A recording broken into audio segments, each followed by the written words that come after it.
ஆசை, பேராசை. இப்போது உதாரணத்துக்கு இந்த நான் பெங்களூர் போயிருந்தேன். அப்போது இந்த திராட்சை செடிகளை பார்த்தேன். நான் ஆசைப்பட்டேன். இந்த திராட்சை செடிகளை பார்த்தேன், நான் ஆசைப்பட்டேன். கொண்டு வந்து வச்சேன். ஆனால் இங்கே முளைச்சி இன்றைக்கி வச்சிருக்கு. இது பேராசை. இது பேராசைன்றது எப்படின்னா, இன்னொருத்தவங்க வைப்பாங்க, அதை பிடுங்கிட்டு வந்து அவங்களுக்கு தெரியாமல் அதை எடுத்துகிட்டு வந்து நம்ம அந்த எண்ணத்தை சரி பண்ணிக்கிறது. அதுதான் பேராசை. இது நிலைக்கும். இந்த ஆசை நிலைக்கும். பேராசை பயந்து பயந்துன்னு செய்யணும். இதை நம்ம துணிச்சலாக செய்யலாம். நம்ம ஆசைகளை. உங்களுக்கு பேராசை பிடிக்குமா, ஆசை பிடிக்குமா?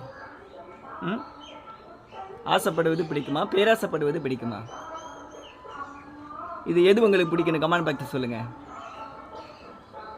பிடிச்சிருந்தா ஷேர் பண்ணுங்கள், லைக் பண்ணுங்கள், சப்ஸ்கிரைப் பண்ணுங்கள். மூலிகை கிறுக்கன் யூடியூப் சேனல் பாருங்கள்.